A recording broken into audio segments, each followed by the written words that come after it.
U P کے chief secretary نے اپنے سب ضلع مجسٹریٹس کو یہ آرڈر بھیجا ہے کہ غیر تسلیم شدہ مدارس جن کی تعداد 4204 ہے ان میں داخل بچوں کو بنیادی حق تعلیم کے تحت اسکولوں میں داخل کیا جائے. جن مدارس کا سروے نہیں ہوا ان کا بھی فوری سروے کرایا جائے. جب یہ اس سے پچھلی مرتبہ یو پی کے مدارس کا سروے آیا تھا، سروے کا آرڈر آیا تھا، تو یہ چاہا گیا تھا کہ اس سروے کا بائیکاٹ کیا جائے، لیکن دارالعلوم دیوبند نے یہ فیصلہ کیا کہ اس سروے کو سپورٹ کیا جائے، بلکہ ہم ہی سروے کر کے دے دیں گے. بہرحال وہ دارالعلوم دیوبند نے کیوں فیصلہ کیا وہ دارالعلوم دیوبند جانے. آج ہم پھر یہ بات کہنا چاہتا ہوں میں یہاں آپ حضرات سے، اور اس پہ اگر کسی کو کوئی کہنا ہو تو ہماری طرف سے دعوت ہے، آپ کہہ سکتے ہیں. ہمارا بالکل واضح ہے، جو حق تعلیم کا قانون ہے اس قانون میں مدارس اسلامیہ کا استثناء مدارس اسلامیہ کو حاصل ہے، اور ہم اس استثناء کے حق سے، وہ ہمارا دستوری حق ہے، اس سے دستبردار ہونے کے لیے تیار نہیں ہے کسی قیمت پر. یہ ہماری زندگی اور موت کا سوال ہے، ہم اس پر کوئی کمپرومائز نہیں کریں گے.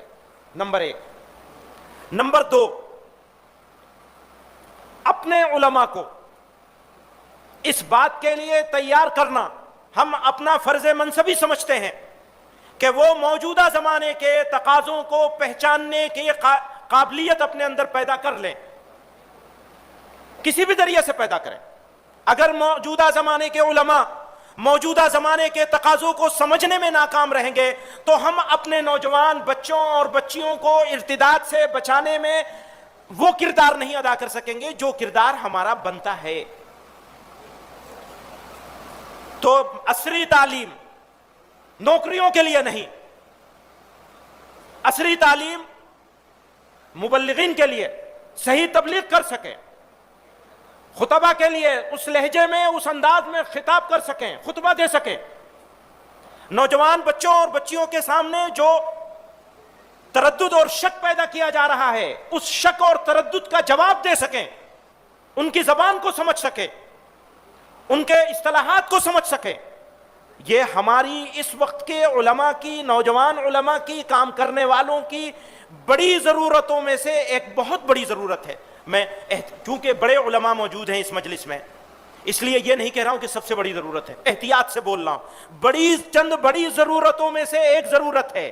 خدا را اس ضرورت کی طرف متوجہ ہو جائیے. میں اس بات میں پورا یقین رکھتا ہوں ہندوستان کے مسلمانوں کی، اس ملک کی آبرو اگر کوئی ہے تو وہ علماء کرام ہے. اگر علماء کمزور رہیں گے، طاقتور نہیں ہوں گے تو ملک کمزور ہو جائے گا. یہ میرے ملک کا سوال ہے، ملک کے اسلام کا سوال ہے، اس ملک میں بسنے والی آبادیوں کا سوال ہے، ہمارے بچوں کا سوال ہے، مستقبل کا سوال ہے.